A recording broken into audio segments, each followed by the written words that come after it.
we're streaming, but we're also broadcasting in the net in the same time. So welcome to everybody for this live stream with my friend Drew here. If you have any remarks, any thing that you don't hear the sound correctly from me or Drew, or you don't see us correctly, just write that in the chat. But if everything's okay, write it down too, because we're never too sure about this. So that I'm hearing like now a small, yeah, the chat has started. So now I'm hearing the screen. I'm monitoring the screen on the One Kyokushin channel too. So I will just cut off the sound, but see if it's working pretty well. Now it seems to be working pretty well for the few seconds we've recorded. We've been streaming. So yeah, that's something good already. Progress.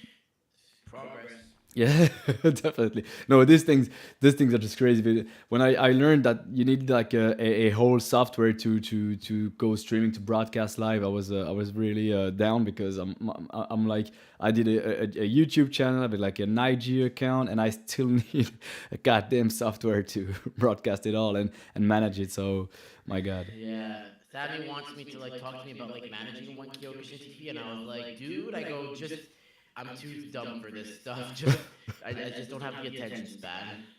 Oh yeah. It's something. He proposed me to do that also like a couple of weeks or month ago. But I do it like with my content, so I can bring to the table to his channel something bigger. But I think he put me in charge, like not in charge, but like as a moderator of the One Kyokushin account on YouTube. And since then, like I've posted maybe one reel like a week or so, but he did a tremendous work of skyrocketing the number of followers from like maybe it was at 10,000 to now 35,000. So on his own, on doing that, he really made his channel grow up. And I want to thank him, because he actually gives us the opportunity to do this live right now. So to everybody that's connected, we have senpai Sami from One Kyokushin to thank, because he really gives us the opportunity to broadcast and bring you guys this kind of content that we'd like to make with Drew here. So what should be our first topic? I see people are currently connected right now. Concurrent viewers 3, so that's good. Don't hesitate to use the chat, people. It's your safe space, so really make make something out of it. Yeah, man. No, it's good. Well, first of all, thank you so much for doing this, Harold. I know everybody kind of wants a platform, and and obviously, I've been doing more of the hosting, but I know you've been open and said, "Hey, let's do something." So you're the one that like kind of that you're the one that extended the olive branch, and I was like, "Yeah," I was like, "Let's do this." I go, "I'll let you do it because you're better at this than I am." I just hit record on my phone or Zoom when I'm using it, and then I just I just go do my thing, and then I post it without most of the edits because I'm not an artist like you guys. But you do that like consistent things, and I like it. The fact that I really like to do this editing stuff and stuff means that I have less time to do much more content. I don't like to do raw content, but sometimes I like to see that other people would just post something, and it makes a point. It makes a point. So sometimes you post a story about anything, and I'm like, yeah, he did it. It's like 5 6 stories a day. It's good for your creation, your content creation. I would like to be more. I'd like to do that more often, but sometimes I'm like, I need to edit this, I need to record this first. It's not good enough. I'm like always about perfection, but sometimes you just gotta go with it and really make something with what you have. So Y- Yeah, that's the thing. It's like the trick is to just hit record. Like there's never going to be a perfect time. yeah. And and the thing is too, like I see a lot of people doing is when they want to get into content creation, they start spending all the money on the expensive cameras, the gear. I did. You have I did. Yeah, but it's you've actually made something of it. I got to give credit. Like I know people that do one video, it doesn't do good, and then Yeah. they or two videos, and they just say, okay, this wasn't for me. Yeah, yeah, This yeah. is I know what you mean. it's not quick. It's not a quick success. Oh no, no, It, not at it, all. Not at all. That's it going takes to a be long like. time, but yeah, no. I mean, how did you get started with like Kyokushin content? Because you came up like after COVID. Like I started seeing you after COVID Oh with yeah, yeah, this. definitely, definitely. I I had thought about it a while. I wanted to like do Kyokushin content. I think even before the COVID, I wanted to start creating content because I've been enjoying like memes and stuff like that on the internet for a while. Like when I see martial artists do like dumb stuff, but in a kind of respectful way, they just show their martial arts or their thing by doing something funny, and I wanted to be like in this sphere. For example, I did some Muay Thai and some MMA actually for a while. I really enjoyed it, and as I couldn't go to class like 5 days a week because I still had to train my dojo to train for myself in Kyokushin. I searched a lot for MMA and Muay Thai content on the internet on YouTube, and I found that there were a lot of channels like teaching you different stuff with different approaches. And I wanted to do that in Kyokushin because I told myself like nobody does that in Kyokushin, but we're a big sphere, we're big. There's room for this, and I really wanted to start like teaching online. I was a bit skeptical at first because I told myself if there's nobody doing it right now in Kyokushin, maybe there's a reason. And actually, maybe there was not. Maybe this was because people didn't think of it first. Sometimes you have like an idea, but it's not really like you copying someone, but it's more like you are taking this idea to make it yours in your field. And actually, like the dozens and dozens of channels for Muay Thai, MMA, Kyokushin, even from professional fighters, but not in Kyokushin. In Kyokushin, there was not a channel that really on a regular basis. I found afterwards one or two or three channels that did that, but last content maybe was from 4 years ago. And when I entered this, I was like, I want to do that like seriously, like well done, not only with the knowledge I bring, but really with the quality of the whole background. That's why I invested, like you said, so much in my lighting, my mics, because on the internet I learned that what counts is definitely the quality of the whole atmosphere. So that's why. But I didn't start before COVID. I finally started afterwards. I learned video making. I learned editing and all that could make the video really, because you want these videos to be seen by people. You just don't want to be there, and it's like writing a book. You don't want one person buying to it, so you want to do this as professional as you can. So that's what I did. Yeah, it's understandable. I mean, I mean, when we were coming up, I mean, both you and I mean, I think we had the similar trajectory. I mean, back in the day, it was just one Kyokushin. There was Marshall Way blog with Yeah. Scott Heaney. Shout out to Scott. Like, Scott's the OG. A lot of people don't give that man enough credit. I mean, I know there's some, but like, obviously Scott's kind of out of the game now in terms of just doing all martial arts now, like Yeah. keeping an open mind. But he's like the OG with one Kyokushin. Yeah. I joined his page a long time ago, and what he posts, his approach, and it's still like these big pages, but still keeping it simple, like Sami does actually. That's what I like about those guys. They keep it simple. I want to keep it that way. Of course, I'm maybe showing more and more my face, because sometimes you choose a brand, or you choose to be your own brand, and I think that's the direction I want to take, but not to like be famous or anything. So yeah, keeping it simple, and at the same times bringing our folks the content they need. And since I started, I'm happy to see that people actually enjoy it. You never know how people are going to react to this. Maybe they're going to say, we do martial arts, we can do that kind of fucking stuff through the internet. But actually, a lot of people since I started like told me, yeah, I saw this and I used it in a match. I saw this and I used it in sparring. I used it in training alone, and sometimes even people impress me, because some of my friends, of course, my Kyokushin friends, are watching what I do, and there could be one time when one of these 20 years old guy would try one of my technique that I just showed 2 weeks ago in a video on the sparring that we did, and I'm like, this shit is really getting so big, and I'm happy about it. I'm happy that actually I started to do this kind of Kyokushin teaching online, because I really love teaching Kyokushin. I do the exact same thing I would do. I would teach my students in the dojo. Really, it's like no difference except it's filmed, edited, and stuff, and I'm speaking English, of course.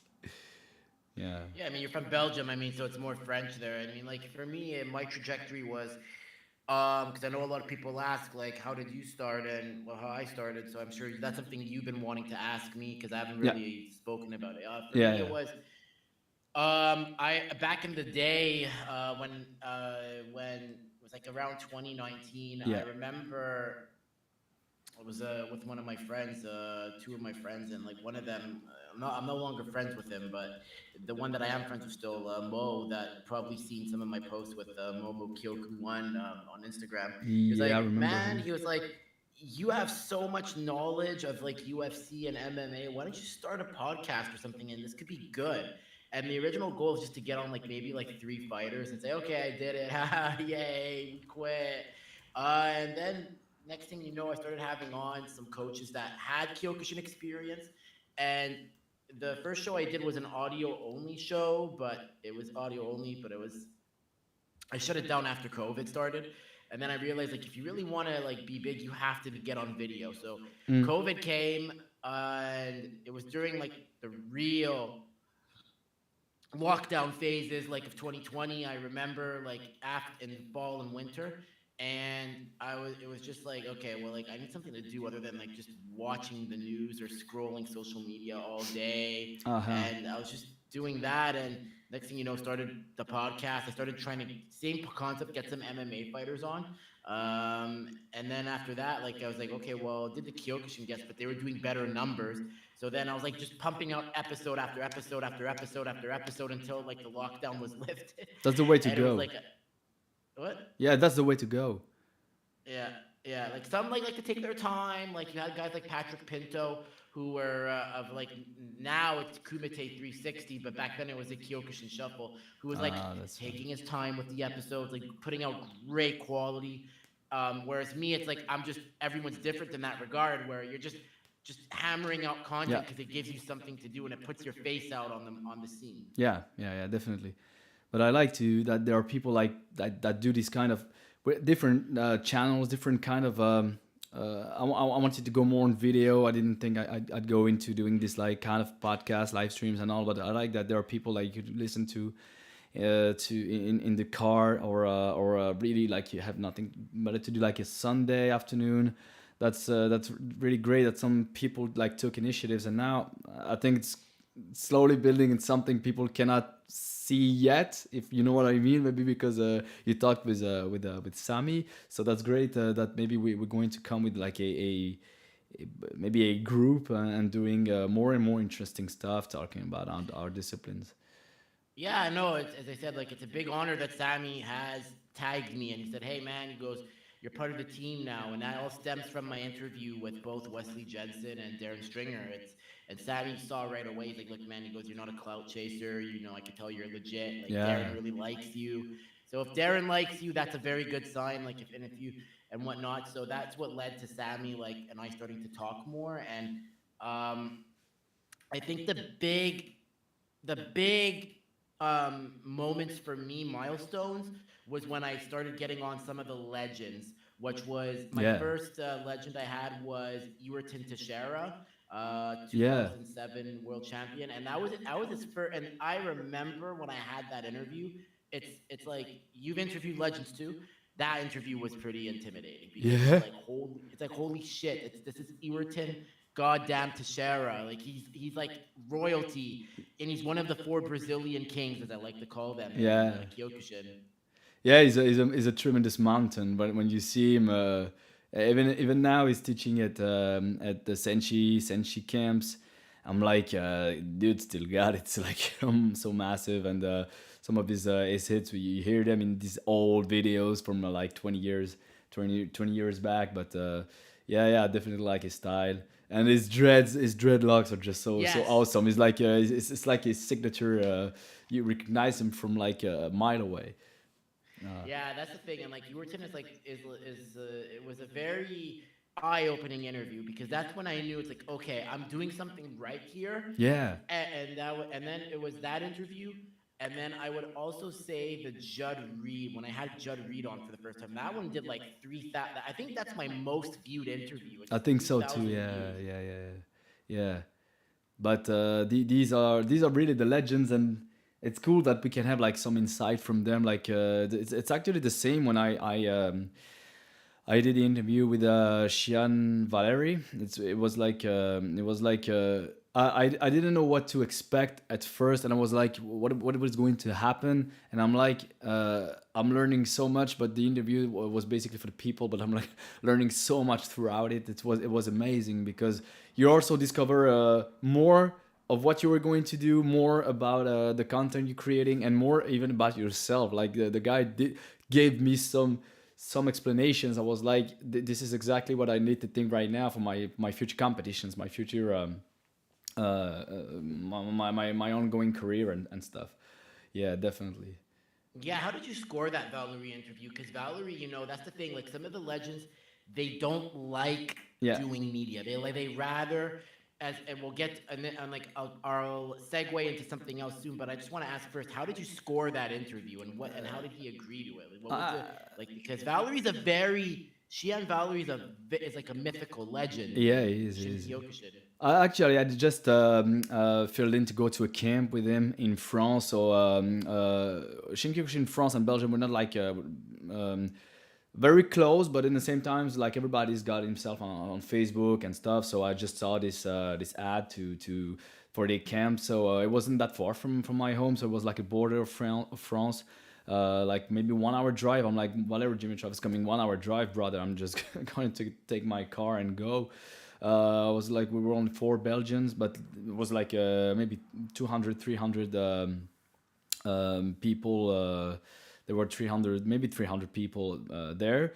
Some of them I knew because I did participate in some championships with them. So the organizers, I knew him. I knew him. And actually, I have Senpai Sami to thank for this because I don't know. I was talking about it. I was talking with him, and I told him that I was going some camp with Valery Dimitrov, and he told me why wouldn't you interview him? And I was like, why not? I'm like, I didn't even think myself about it. I really have Sami to thank for this because I didn't pull that off myself, and I just asked the organizer um, to ask Shian if he was okay with it, to just ask this, and he told me, oh, we're gonna pull off something, and he did. We did that like in between like two trainings, so I was like I had to go change because I was like in my gi. I had to go change with my hair because I wanted to be like good looking, and then which I just put on a chair, put my iPhone on. I had like this Bluetooth mic, just gave it to him and prepared like the day before like 10 questions, and we went on with these conversations. I also did the same with senpai Nikolai, vice world champion in kata in Shin Kyokushin, so it's really something. And also I did learn a lot, and I was happy to do it because so many people still now don't understand why kata is important in Kyokushin, why it is a thing, and I was so happy he could answer questions that people don't even know they have before entering Kyokushin. Like they're going to ask to wonder that when they did. So yeah, I have Senpai Sami to thank for this, definitely. That makes sense. You've also met Lechi Kurbanov. That's someone we also have cross paths with. And Yeah. what was that? What was it like to have camp a seminar with him? Because he goes to Europe a lot. Yeah, he goes to Europe a lot now. I actually met one of the old sensei that I know. This old sensei has like a CrossFit box now. He's like he's teaching. Uh, he's like teaching in CrossFit. So he's doing all this. He gave up on Kyokushin a little bit.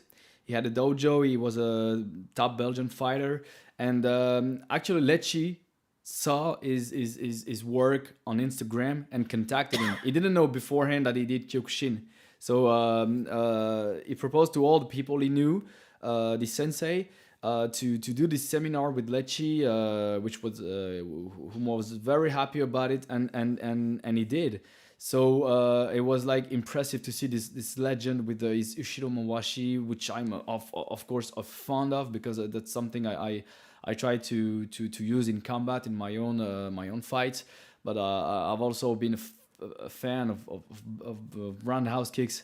So definitely was it was something to see him, and he's so calm, so calm and I mean, you feel the vibe when you're around him. You feel the vibe just working with him. All the exercises he gives you, like you've been training the Ushido Mawashi one way your whole life, and then he comes in and talks to you about all these different parameters you can work on, this different kind of exercise that makes him what he is today, the one of the best back kickers on the planet. So what about you? How did you come across with him? Yeah, that's a story that so I was in Japan last year, and it's gonna be a year in December, and it was the Nakamura Friendship Tournament. So for those who know, I'm with Ikyo Nakamura. So many organizations. It's but whatever. It's cool. I mean, anyways, long story. I mean, I'm gonna have to give a bit of the long version here because it's a pretty fun story. We're at the tournament, and well, the day before, I'm really sorry, guys. I'm still kind of recovering from the John Jones fight. Goat, by the way. So just to go off on a tangent there, if I'm a bit discombobulated. So, anyways, so what happened was it was my first time in Japan, and it was the first time Momo. That's Mohammed. His name is Momo or Mo, and he's like my adopted brother. Like with my as my late mom, rest in peace, called him. Um, she called him her adopted son. So Momo was gonna fight in Japan. He had not fought in 5 years. He's one of the North America's, in my opinion, and I'm gonna go off like Dana White here. Mohammed Chick is one of the greatest North American Kyokushin practitioners of all time. He's a whole nother level. So I'm glazing him. But anyway, so Momo came back, but my Xian Pierre, shout out to Xian Pierre Cataford of Kyokushin Boucherville. Um, Now they know that I do content. They know I'm a bit of a reporter, but but Pierre had said, do not reveal that Momo's fighting. We want to shock everybody. So this was like a comeback in the making. So we went there, we didn't say anything, but some had said good luck to Momo in Japan that were outside of karate. That's out of my control. I can't do that. But if you tell me to, and Momo said he was like, don't post anything. Anyone asks you, tight-lipped, no problem. So we get there, and while we're in Japan, um, the Nakamura page says Sensei Lechi Kurbanov of Russia and the Chechen Republic have arrived in Osaka. And Yeah. I showed it to Mo, and Mo was like, "Oh, he's like, he's here," and I'm like, "Bro," I'm like, I could meet Lechi Kurbanov, and next thing you know, Mo's like, look, he goes, Lechi and I know each other because back in when we were in the IKO days, like Lechi, like, I was in those tournaments, Lechi saw me, and so like, we had to have some rapport. So Mo's like, I'll see what I can do. Day of the tournament, we're getting ready, and we met. I'm not sure if you met Lechi's right hand guy. He's a guy named Eli Katanov or something. Like Eli, I don't know if you follow him. He's like a bit of a dark skinned guy. Has a beard. Like they all have beards, but he's like a Like flat. big tough guy. Yes, Yeah, yes, like yeah. he's It very was tough with looking. three people when he came down here. So yeah. Yeah. Okay, so Ellie was the guy that I met. So Mo and Ellie know each other from, as I said, their IKO days. Yeah. And then like Ellie was like asking, he's like, hey, he's like, salam alaikum, and nice to meet you.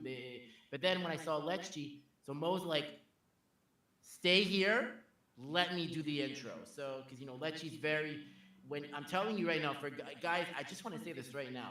Sensei Lechi Kurbanov is the nicest guy, but you have to remember, he is so dedicated to tournaments and his students.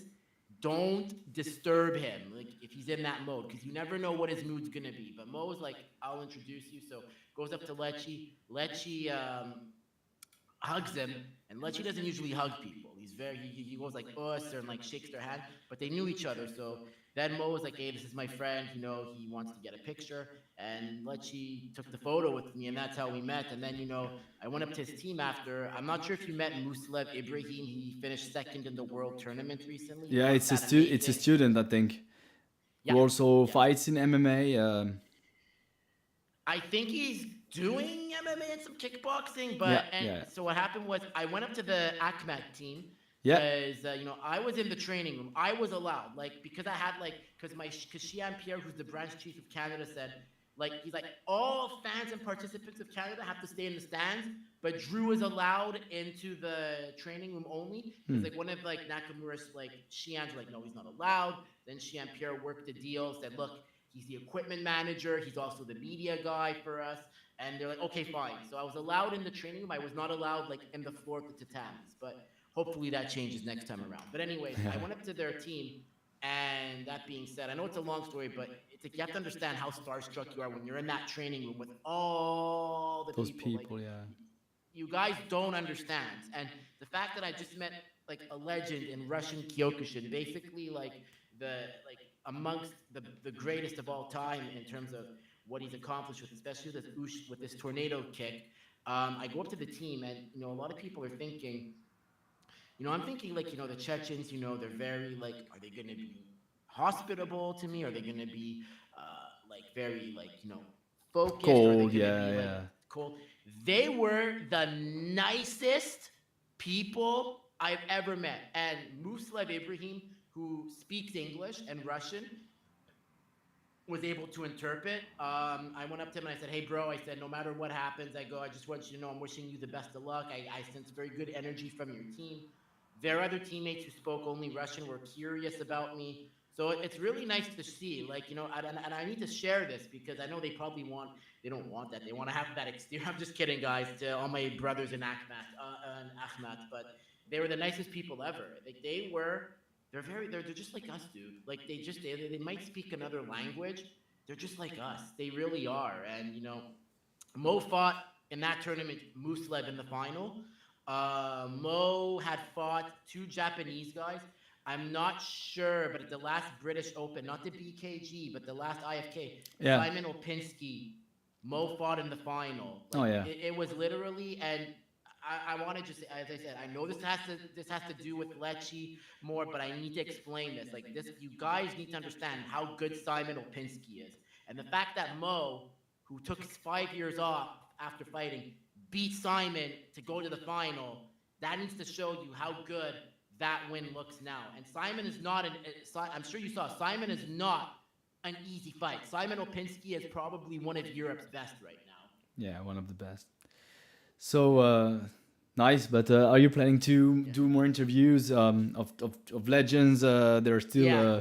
so many more. Maybe even Japanese. Yeah, that's a very good question, Harold. I mean, I've seen what you've done. Lecce. Lecce follows, we have the privilege of saying Lecce does follow us both in like our posts. It's one of the biggest honors ever. You have Yeah. Valery Dimitrov on. But to answer your question, um, I do have plans. I recently had the chance of like being at the seminar, the Senshi seminar for Yeah. Feitosa, Gleba Yeah, I saw Feitosa, that. I saw that, of course. Xian Glaube is going to come on soon. I don't know when, but we are talking like we're talking closely. Um, it's just a matter of the timing and how long do we do the interview, because some of the legends, like, they don't have an hour. They're very busy. So like I'm trying to find a way. Do I make it 30 minutes? Do I make it 20 minutes? Do I make it only 15 minutes? So he's one that I want on the list. The next legend would definitely be Lecce. But that being said, I need to have a translator. So I'm Mm. hoping, if everything goes according to plan next year, that's a big if. And if he should be there, because I do believe now Shian Lecce, congrats to Shian Lecce. Now I He can't say is. sensei. He is. Yeah. I know Shian Lecce and Nakamura get along very well. And Lecce is kind of like, you let him do his own thing. Don't try to pressure him to join. He likes doing his own thing. He's earned the status to as exceptional Do his status. own thing. Yeah, and yeah, definitely. uh, I'm hoping if he's there and if Muslev does show up, as whether that's as a coach or competing just for fun, I know Muslev is for the interview. I've interviewed Muslev on Instagram Live. It was a great interview. Muslev will be the translator because I know Lecce in person probably spoke to you in like English, but I think on camera, I think it'd be better if he has a A translator so nothing translator. comes Yeah. out. yeah, to like the express wrong like way. bigger ideas and stuff like that. Yeah, Hmm. it'd be better because he has some English notions. So he taught us like the whole camp when I saw him in English, but it's not. It's like it's on the tongue, like or somebody else who's very comfortable with it. The more you go to Eastern countries, the more maybe people are less likely to be able to speak English. So the Yeah, translator another would be legend better. too I want to add to the list is Andrews Nakahara from Brazil. Like he's also one of the four Brazil kings. Yurton I've had on, but Yurton can always come on. So like I've hosted Yurton twice now. But yeah, those are the legends. I would also say my organization's president, Dayo Masanaga Nakamura, but for Japanese, maybe Shian Sumitani, who's in our organization. He fought Hajime Kazumi in the World Tournament Oh my god, back yeah. in the day. So I'd like to do that. It's a matter of getting the translators to Yeah. make sure the ideas are expressed properly, appropriately. So it's a lot of work that goes into that, but it's something that I'm up to the task for. No, that's What great. about That's you? great. I really don't have like many plans to do these kind of stuff. Yeah. I really want to focus more on content creation. So like doing Yeah. these silly videos like I do to make people have a good laugh and really have a good time. Show Kyokushin can be something fun, something that can be taken lightly. It's in other words like this military school. We're like you said in the beginning of the stream. We're in the 21st century. So um, when I teach, I like to like make some jokes from time to time to really de-stress people. What we do is hard. Like, so like I want to keep on doing this content creation, like teaching online. But I'm really going also to focus on. I don't know if you saw that for a couple of weeks ago. I announced that I wanted to build the first Kyokushinkai platform for people to learn like what I do with the YouTube channel that I have, like teaching people, but on a more professional and more complete basis. You know, like instead of going like with one video once in a while, once every 2 weeks, 3 weeks, 4 weeks, I'm going to like to build a platform where people can come and really learn like everything there is to know about Kyokushin fighting. Maybe not on only fighting, of course, but as people really gave me uh, great feedbacks since I started this whole YouTube channel and stuff. I want to bring even more to the table because, like I said, teaching is a real um, passion that I have when I see my students going in championships and like for some even score first place, second place. My dojo has only been on for like 3 or 4 years or so, so we're still a young dojo, but we get noticed in championships here in Belgium. So I'm very happy about it. So I know that I have something to bring to the Kyokushin world. And also with all that I have invested in, like the lighting on all that I put all that I put on to try and bring quality content on the internet, which has maybe never been done yet as of now. So this is the plan. This is a long process. That's why I'm less active on YouTube. I used to like release a video once out of 2 weeks, but I think my last video is from like maybe even 8 weeks. I started working also, so I have less time. I have to train for myself to go to championships. I have to train my dojo. I have to train to the gym.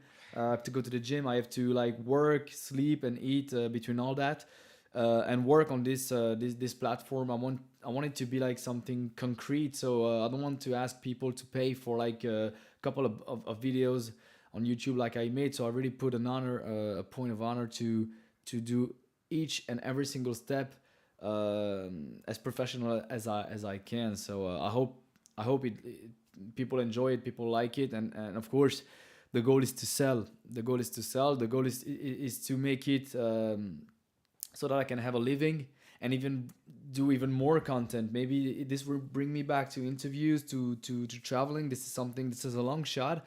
I'm really taking a long shot with this. But like I said, I invested time. I invest time and energy on my social, on my my learning. Also, I'm still learning. Of course, I'm 30 years old. There's also a question in the comments I'm going to answer. Hey, Kyokushin hero, do you plan to be the best fighter in Kyokushin? That's a big question, but I'm not planning to be the best fighter, but I'm planning to fight for as long as I can. I'm already 30 years old. I have a small career behind me. I've fought since I was like 16, but I've never fought in like big European tournaments. Um, Only started this season, this year. So really, I'm trying to do this. But to become like the best fighter, such as Lechi Kurbanov or Valery Dimitrov or so many more, no, I don't think so. I don't think I have that pretension. Yeah, and I know what you mean there. I could kind of relate to you because I did do competitions. I just don't have much. I have like one fight that I did, but like if there's footage on it, I Yeah. posted it on my page. But I'm retired. Like some say, would you do one more? And I go, listen, I'm better served to make content. It's not fun waking up having, and you said all the responsibilities you have, like training, gym, work. It's not easy preparing. It's No, not no, it's not easy, easy. Yeah, and yeah, and it's not easy at all. Like, yeah, and obviously there's like the big tournaments. I agree with what you said there because for me, like I used to do all the tournaments, but now I'm more focused on only the big ones because I feel that's where I could really make my mark. You yeah, have a chance to see everybody. You never know what kind of opportunities arise. The small tournaments are good, but I always say the small tournaments are what you do when you're coming up. But the minute you start hosting, like you start knowing the legends and all, I think the bigger ones are where everything's at, honestly. Because I did yeah, two big ones. I did the Degeki this year and then the Gold Cup, and I'm gonna be doing the Gold Cup next year. And hopefully, the second North American Nakamura Cup is gonna be bigger. Like I know we're trying to make the first one was great, but it was in a gym. But we do want to make it bigger, which we are working on. We're just yeah. waiting to see what happens. But as I said, yeah, it's you got to be your best man, and I mean like at least you've done it, and I mean it's like there's like I have nothing to prove. Like I mean it's not like I don't want to get bruised up, guys. I get bruised up enough in sparring. It's not, and it's not worth the Yeah, injury. it's a definitely a choice. Like you said, it's preparation. That's what I try to tell you. It's like you have to mix all this preparing. I still have a dojo to train, of course, also. So it's a responsibility I took upon me.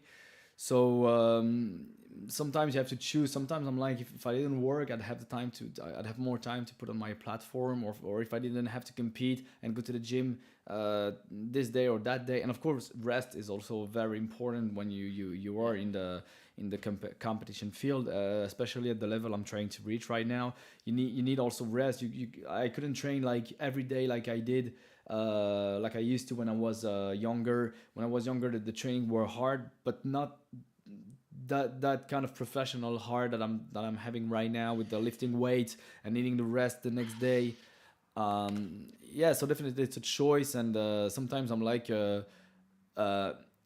I'm not waiting for it to be all over, but I'm like, can't wait for it.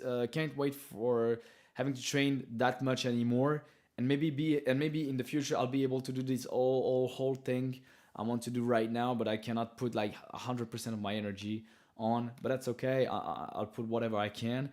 Try to build from here, and even and in the future, of course, focus more of my time because I'll have less competitions to go. Yeah, the subject of rest is so important. Like I mean, like today is Sunday. I'm on vacation too now.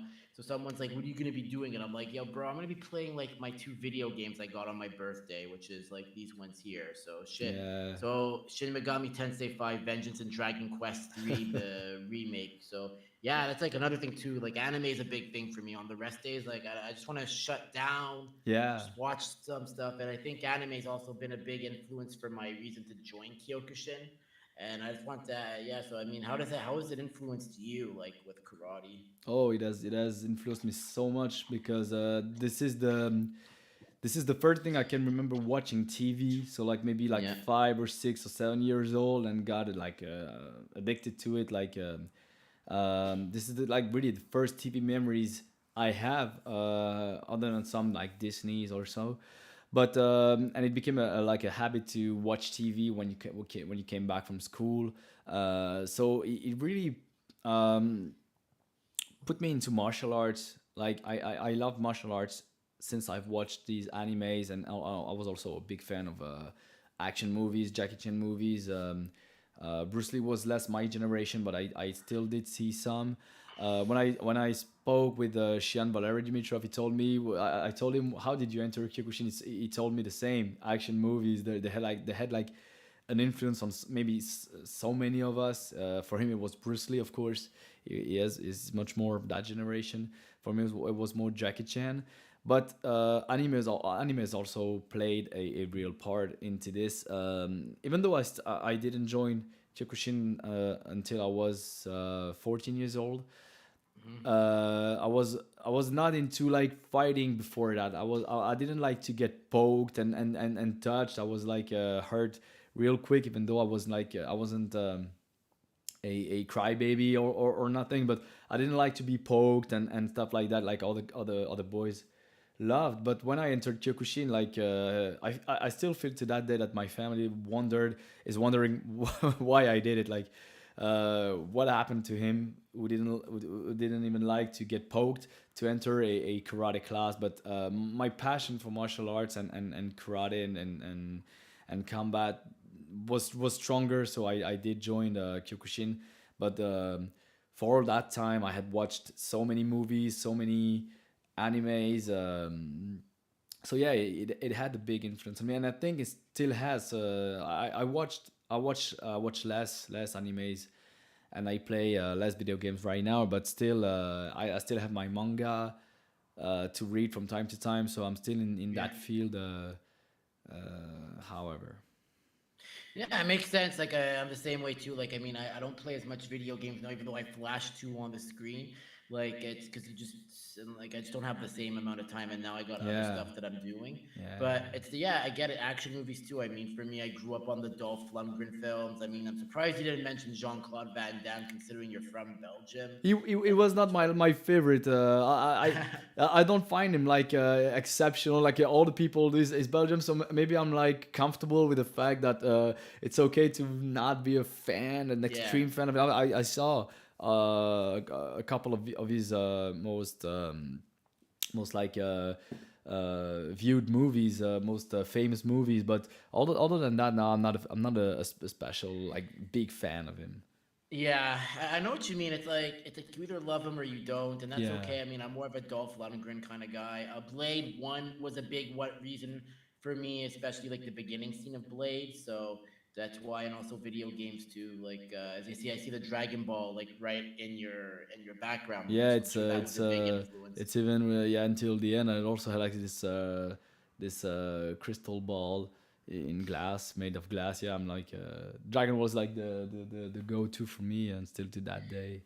Yeah, I get it, dude. It's not like it's like it's the one that influences pretty much everybody. Like anytime I've spoken to like a fighter, like what got you into martial arts? Oh, I watched Dragon Ball. It's yeah. it's the gateway drug bait. It's the gateway anime to like do martial arts and then look at other animes.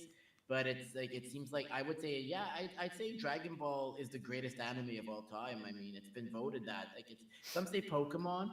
I could agree to that, but I still think Dragon Ball has been more influential because I just think with Dragon Ball is like it's maybe because they did a new series, a whole new series. It became um, generational. So I mean, nowadays I can see kids watching the first Dragon Ball series with their parents or their dad, or just their dad will put it on TV for them. It's not just the super version of it that they did for children. It's also the roots that people that the young kids now watch and know. So it's really coming across generations. At first, it was maybe our generation that was the last. Then there was like maybe a gap, and then as soon as they did this Dragon Ball Super thing, it came back to the spotlight, and really everybody knows about it now, and every generation from every age knows about it. People and more and more teenagers also are into animes, read manga. So I've like maybe 90% of my students right now, they have like all different ages. They read manga, they watch animes. Back in my days, it was like only a couple of nerds that did that in the back of the schoolyard. But Yeah. right now, everybody does, even females. Sometimes I'm surprised how even females like grown-ups, I mean 30 years old females watch animes or have heard about manga and have someone or from one of our friends or their exes or something like that. So it's really part of the pop culture nowadays, more It's than before. very popular in Europe. I mean, it's popular in North America too, but apparently, like a lot of Europe has knows a lot about the animes that Yeah, come there. Like, I mean, for me, the anime go tos for me are Dragon Ball, JoJo's Bizarre Adventure. Jojo, of That's course. another one I really enjoyed, and also Gundam because I like mecha anime. But it's just goes. It's really amazing to see how the internet has helped make anime accessible, but then it leads to like going why you get into martial arts. Like, I mean, when I went to Japan, the one thing I was looking forward to aside from the tournament was, okay, when am I going to Akihabara? When am I going to Yokohama for the Gundam factory? When Yeah, do I get to see Tokyo Tower? I used to see that tower get destroyed. so Wait many a second, times. that I gotta. I don't want to because I also like kaiju as well, like Godzilla, and I was like, I want to see Tokyo Tower. Tokyo Tower was not destroyed in Godzilla. It was the Sapporo TV tower. It's the point.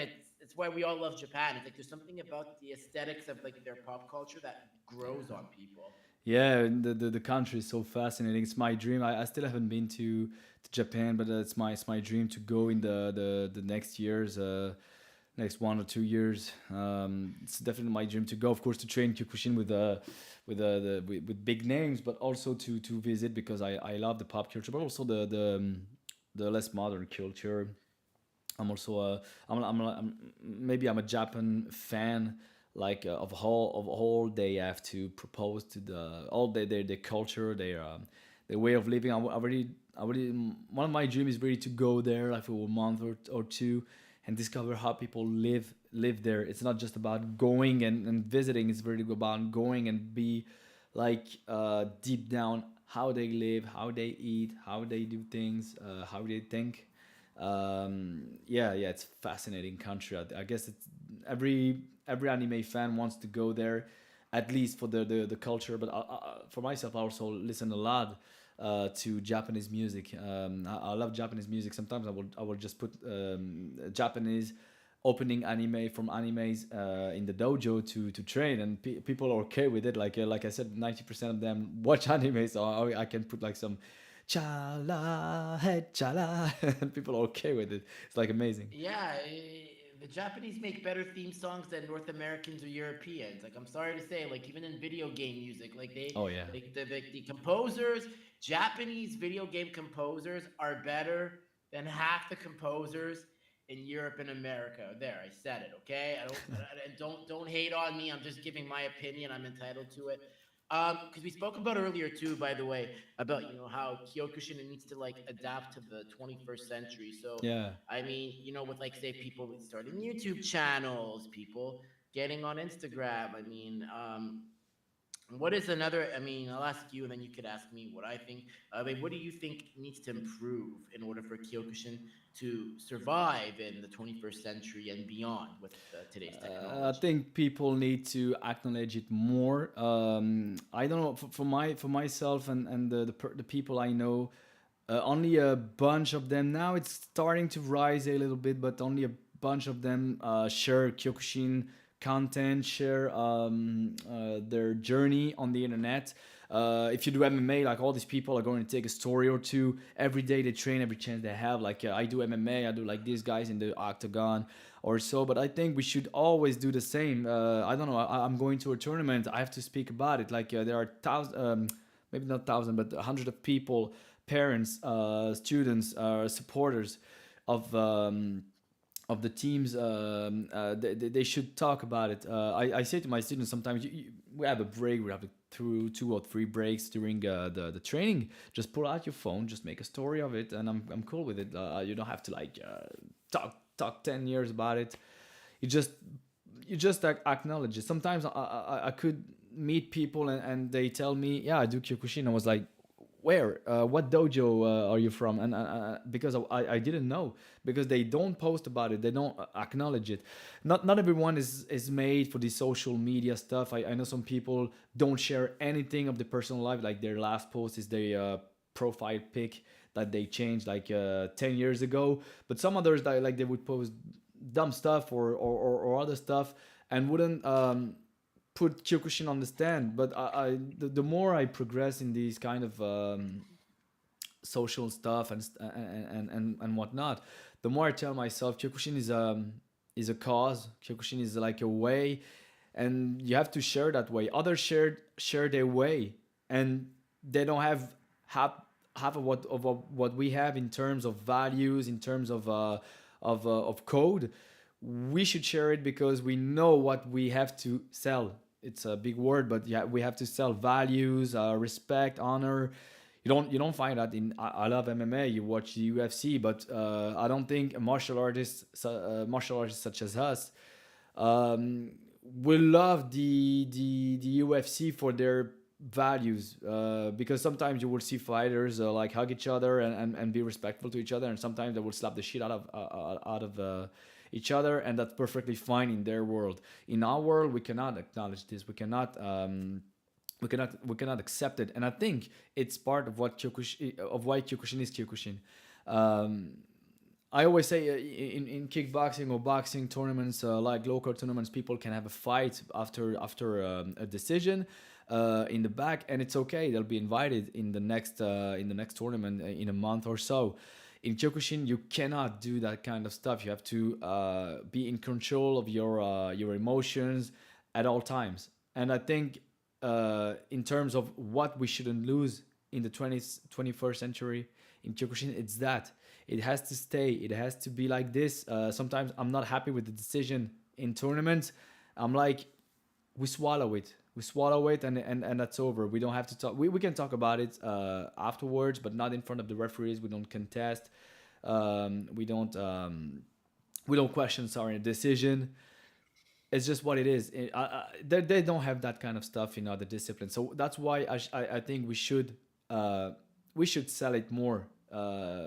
Whatever mean we can use, while staying, of course, in the. I talked with about this with Shian Valeri. He told me, yeah, Kyokushin should be, but there's no money. There's no fame. I don't think there are half naked girls who should go with a sign going like that before a round or something like that. But we can think about ways to improve our visibility and credibility to the common people.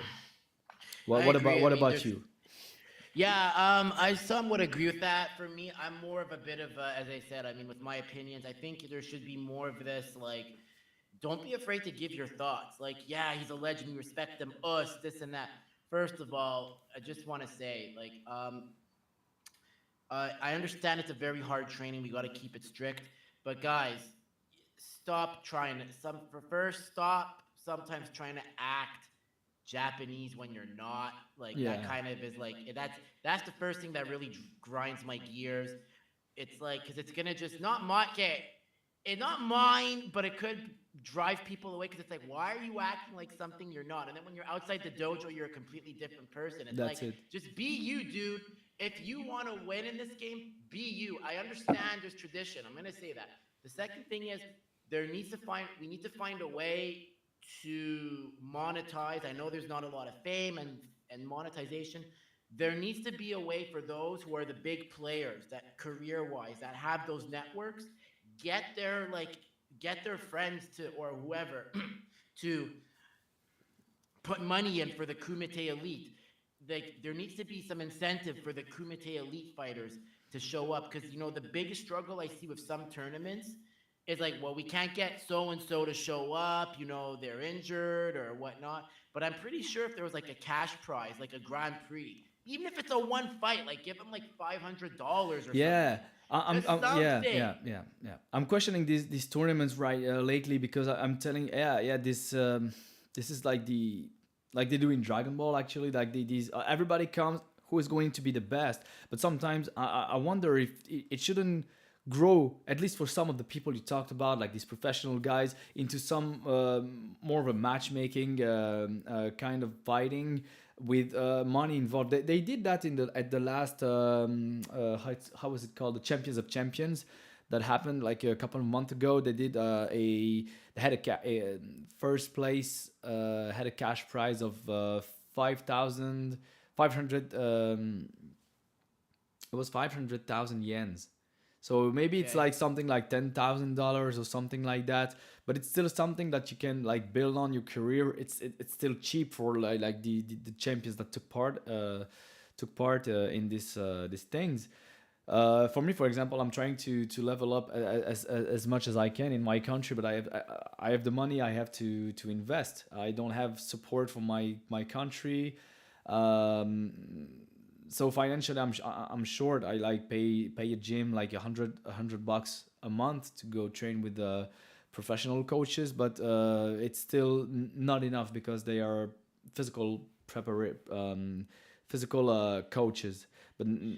not really Kyokushin coaches. I would like to devote all my time to training, but without money, you can't really do nothing. And I'm still even not a hot shot, or will never be because of that. And I'm questioning my life choices right now. Okay, I'm working. It's great. I do like everybody. I do what's expected of me, but I'm 30 now, and you turned 33 a couple of days ago. So Yeah, I happy know birthday for those who don't know. that. It was our friend here birthday, Thank you. Thank you. and I think when you come to that age, you start questioning your future.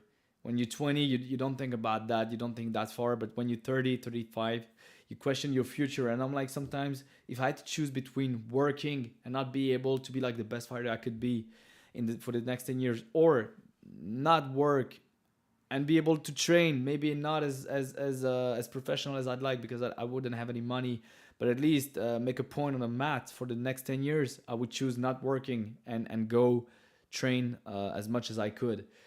But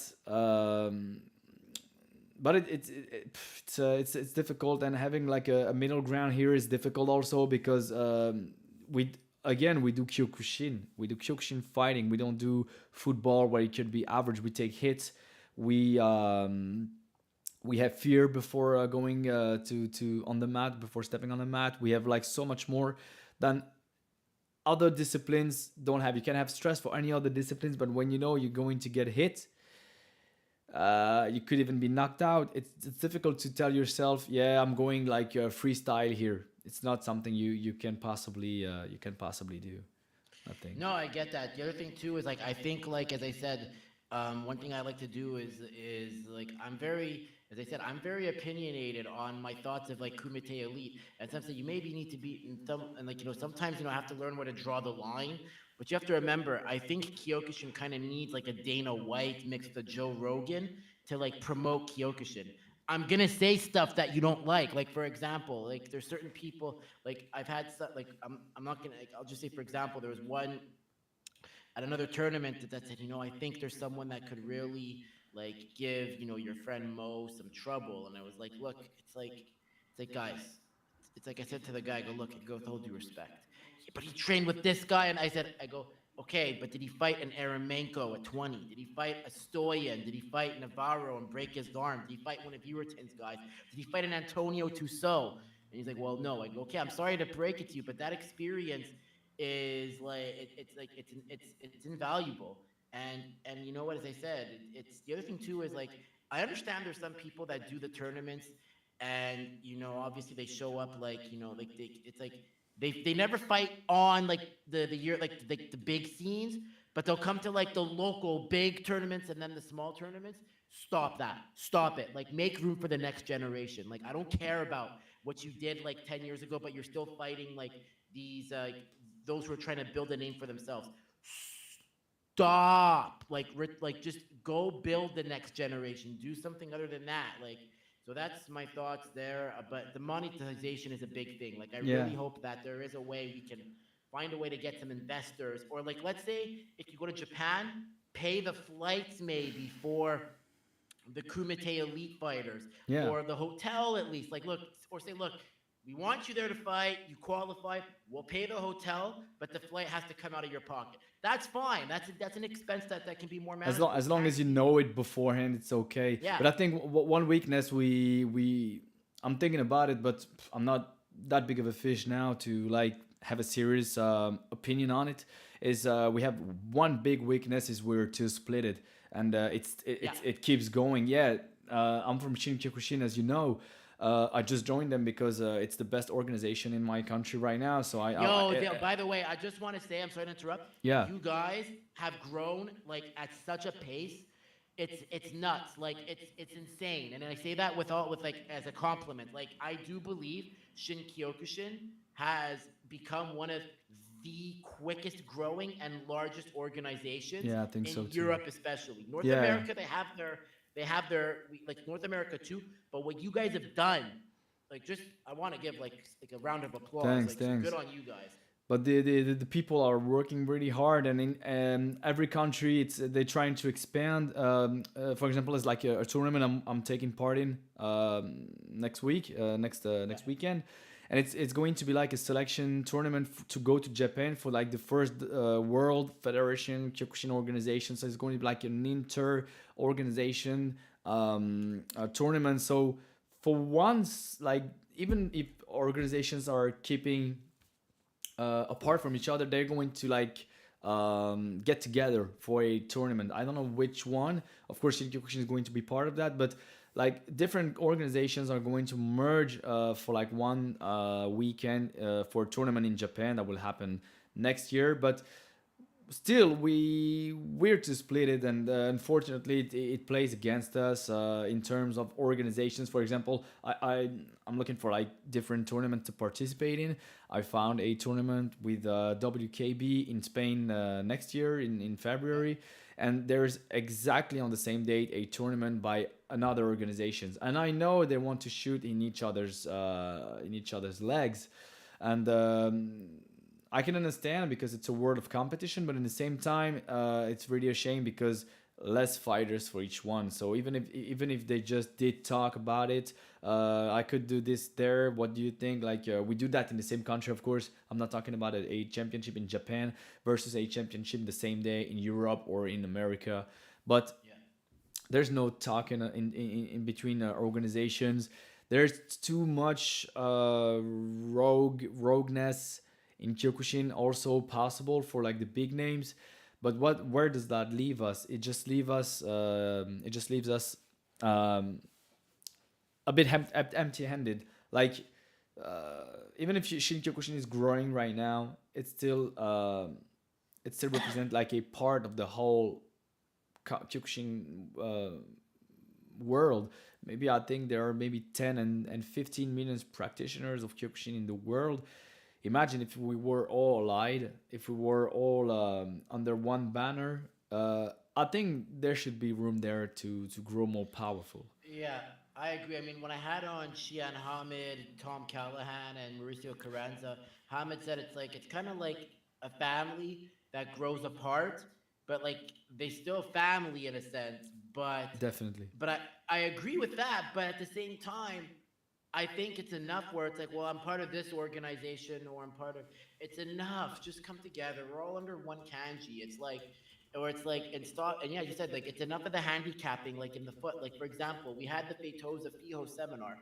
And I think it could have been bigger if there wasn't like some tournaments the same day. I don't know why they did a tournament when they could have just said, look, we're gonna go to the seminar. It's great, we're all gonna come together, but I can't speak for others, Harold. It's not for me to judge, but it's No, just like no, I no. see what you I mean. understand. I'm just sometimes I'm like deeply sorry that Sosai didn't put someone like in charge. Like this is the one I'm choosing, and it's going to happen like that.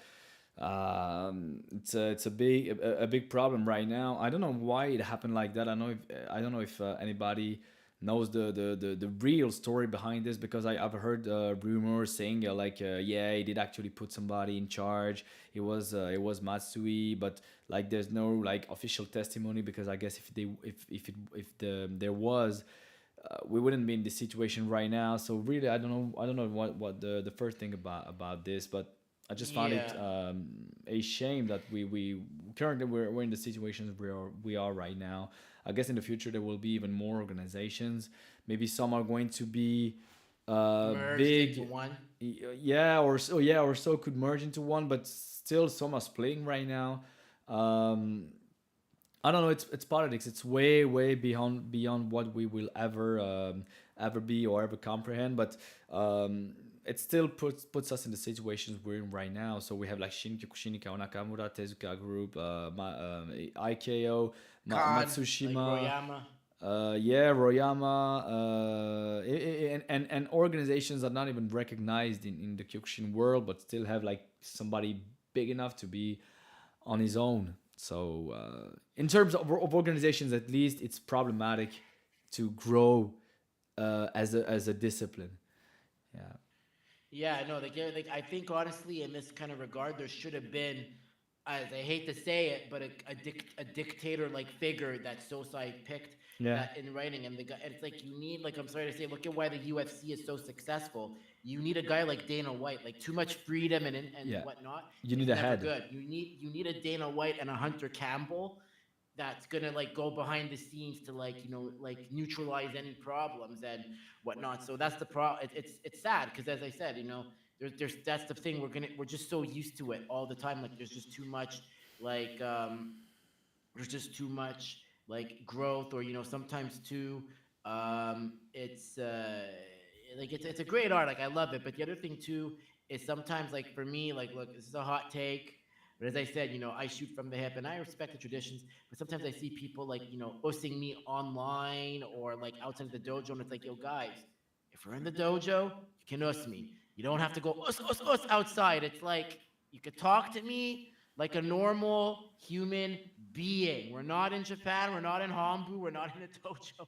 We're outside. And I know some are gonna say, "Why does Drew think like this?" I'm. Everyone's their own person.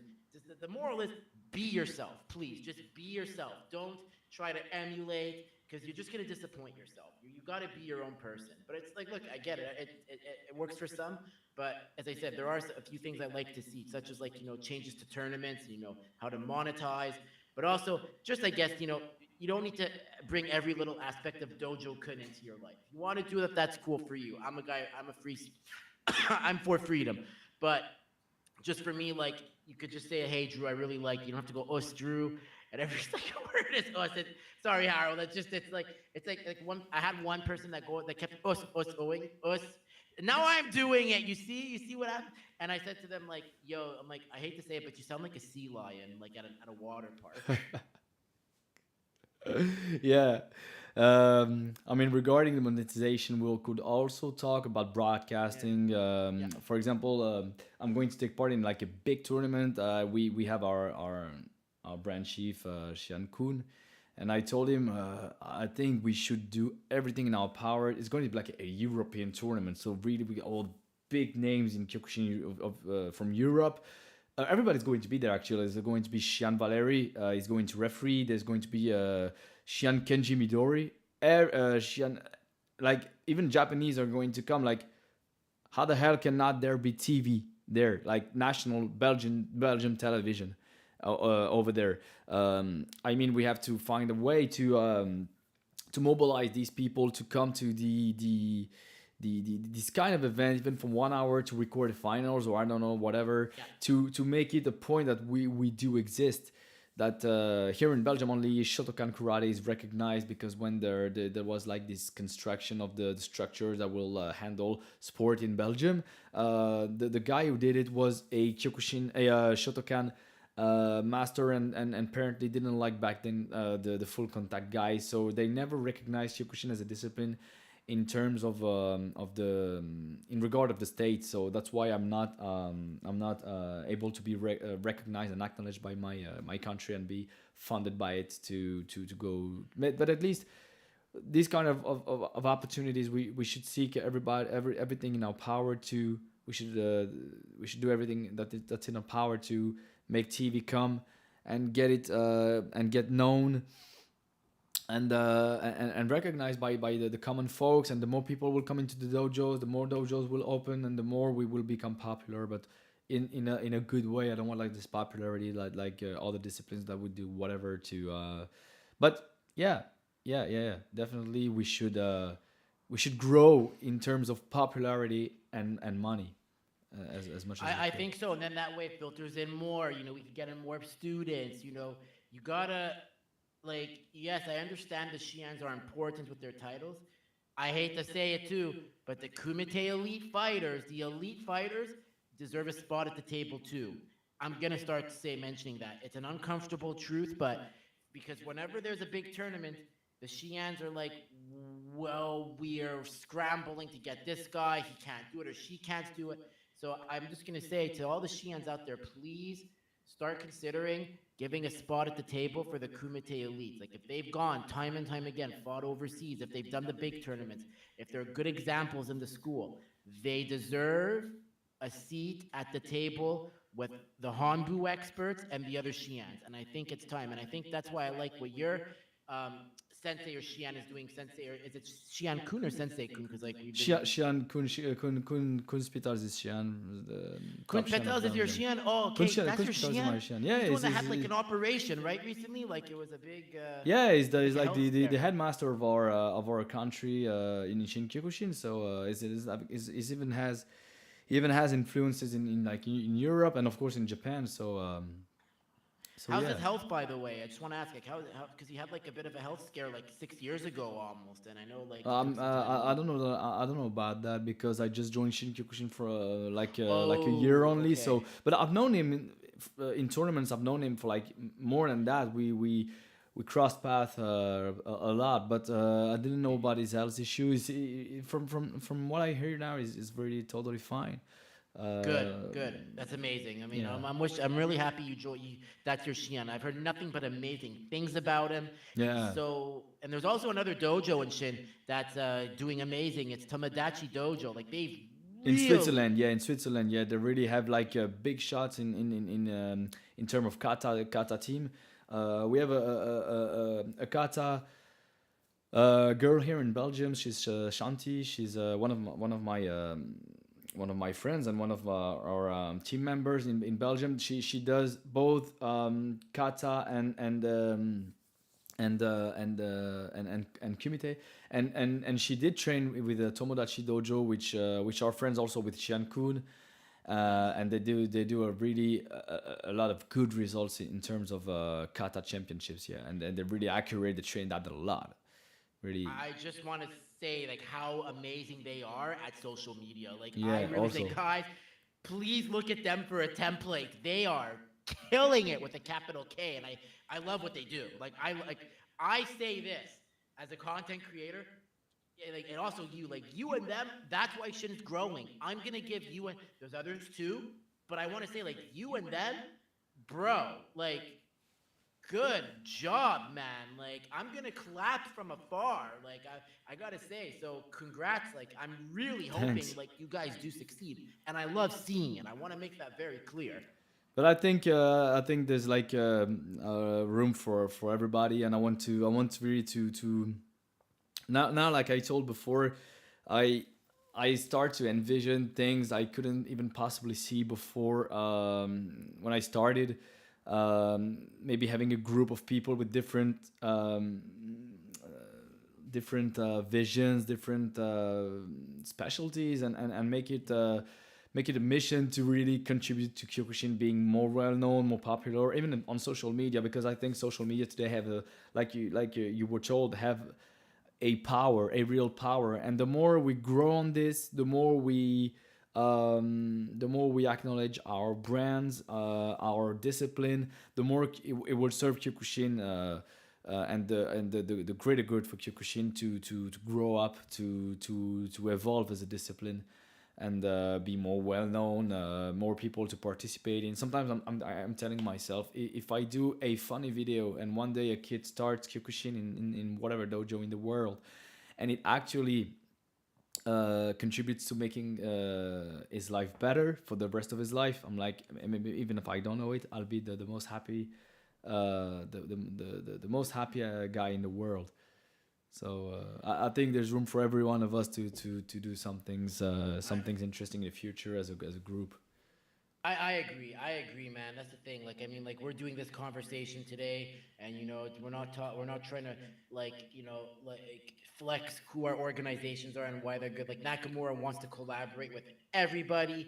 Yes, we're small too, but we are doing great things. And as I said, we're open for collaboration. And I know the friendship tournament, which is every December, is open to everybody. Like I keep saying, like guys, if you want to compete, send your like Judd Reed was sent some of their guys to our tournament, Yeah, and yeah, I it was saw them. I amazing to see. saw Alessandra Desa to participated in Japan and won first place. She's a killer, man, and now it's Yeah, amazing. Australia is another one that people need to pay attention to. You got yeah, like Patrick Pinto, you got Ben Adjaman, you got there's others too. There's Judd Reed. Like Australia is and Sam Greco. I mean, I know Sam Greco is with Senshi, so I'm not sure if he does if he's just doing more seminars or if he does have a team of Australians, but it's really it's amazing to see like how we are trying to get the voices out there, and hopefully like we get when we interview the legends or talk to them, people get to hear them. They get to yeah. hear them. They get to see the human side. Like that's why I do this.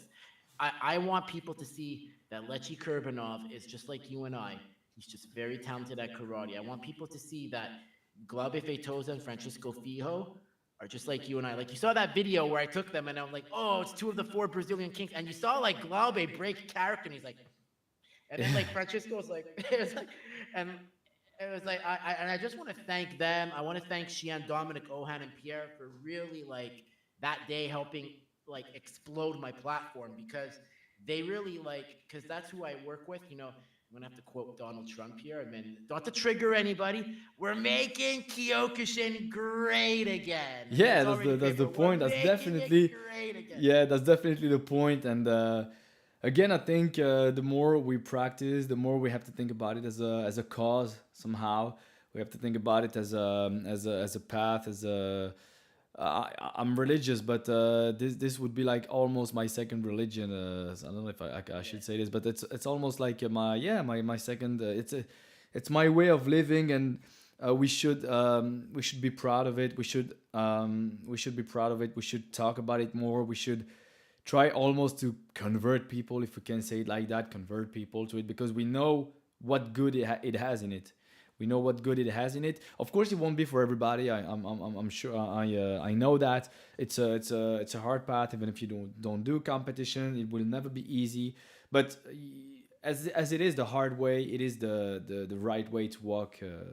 So um, we should definitely think about it as a path to follow, and this is something you share. This is something you share with others, with people you love, with you just need to be proud of it.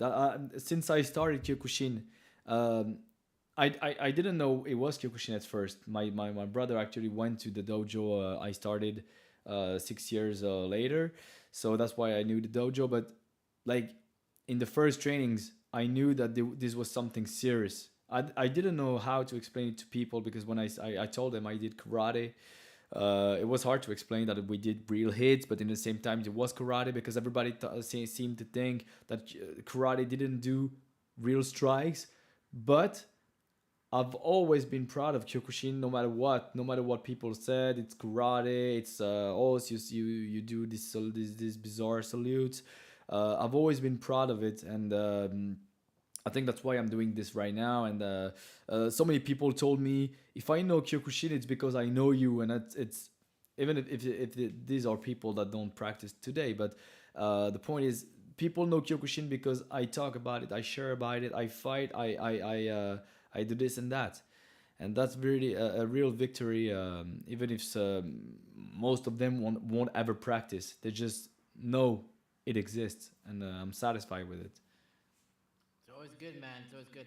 So I guess we'll end it here. Harold, I really want to thank you for hosting me, man. It was long overdue.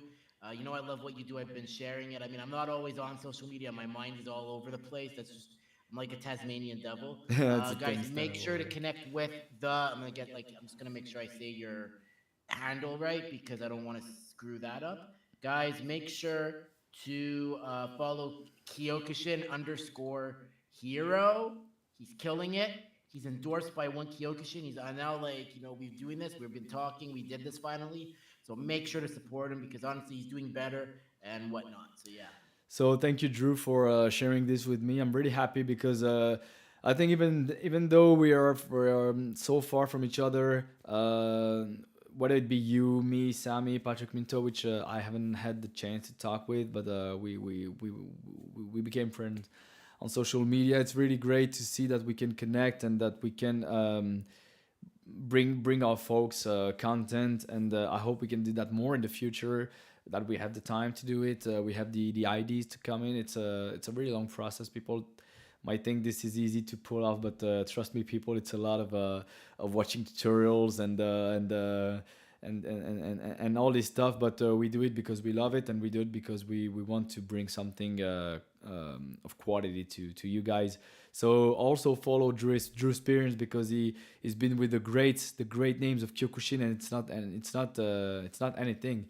Like, I mean, the great names. I mean, I've been interviewing one person, two people in my social media, but he has been like with so many more, and on so many other occasions. So go Thank follow you. him. I hope with him we can bring Kyokushin to a whole new level regarding social media. So um, I think that's the end.